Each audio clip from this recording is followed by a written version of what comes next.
Good morning.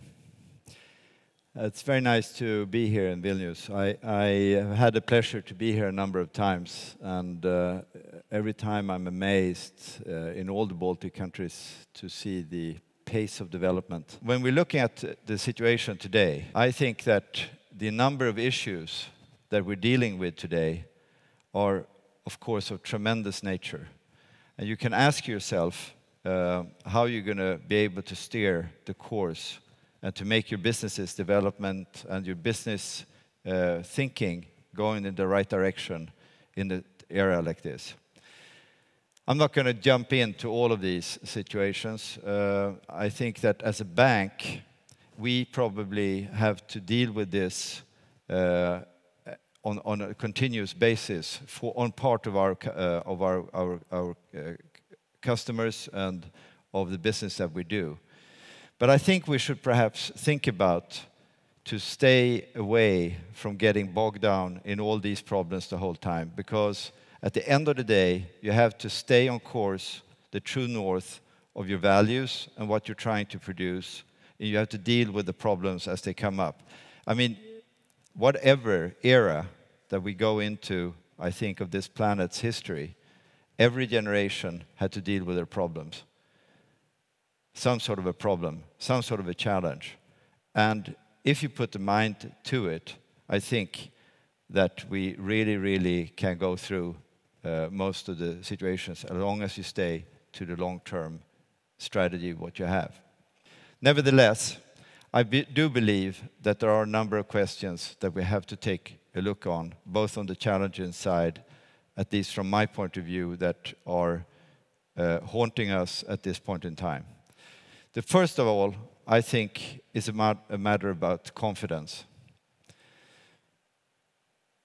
The discussion is going on right now with central banks pumping a lot of money into the economy.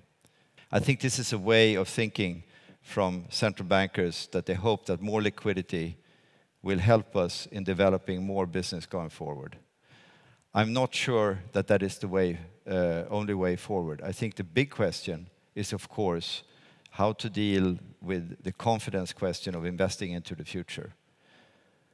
But trade and investments will be, in my mind, the only way to develop the economy going forward. Otherwise, we'll only create asset bubbles in one way or another. So trade and investment is very important. The second part of the challenge, in my view, of businesses, societies, economies today is that the only way to survive is innovation with the business. Innovation to be cost-effective, to be really excellent in providing the newest and the possible solutions for your customers. And to do that, you must put in resources to research and development. Because the economies that are developing in other parts of the world, which are much, much bigger than ours, are to a very large extent depending on the numbers. But for economies like here in the Baltic states or in Sweden, it's very much dependent on the innovation side. And to be innovative, you have to push in more money into research and development. I think this is part of this, the big question that we have to deal with going forward. Because if you look at the combination of development on internet, computational power, and biosciences, and the revolution that we're going through in science, this is going to be an absolutely tremendous development next few years. And when I say next few years, I mean the next 10 years.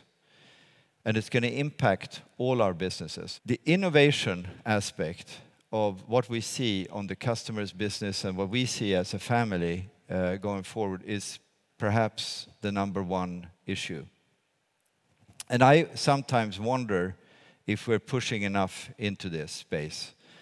When you look at what United States and China, for example, is pushing in terms of R&D efforts and their universities, and attracting a lot of business and a lot of students and a lot of people from the outside world to develop their businesses and their long-term thinking around internet strategies, digitalization, and so on.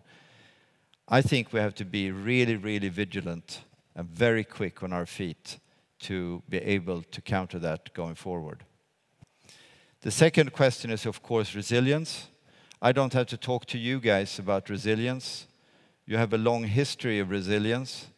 You have proven in the last few years with your tremendous uptake through the financial crisis that you have not only resilience, but also tenacity and long-term thinking, which I think all of the world is commending you on what you've done and what you're doing today. And also that you have this long-term perspective on trying to develop the business. I understand from speaking to some of you and to the bank, my colleagues at the bank, that when you saw a lot of the changes that have happened to your markets close by to here, that you very quickly focused on different parts of the world and trying to develop your business in Asia and Europe and other places to mitigate the fall-off of revenue by not being able to do business close by. I think this is absolutely fantastic. But when you move into an Asian market, a South American market, a European market, and an American market, I believe this first point comes back again. And with the internet, we all know that we can actually reach customers all over the world. And this is what some of the large US and Chinese internet companies are doing today. And therefore, we have to think through, not only from a risk perspective, but also from an opportunity point of view, how we should go about this going in the future. But these were some of my thoughts of this morning. Thank you.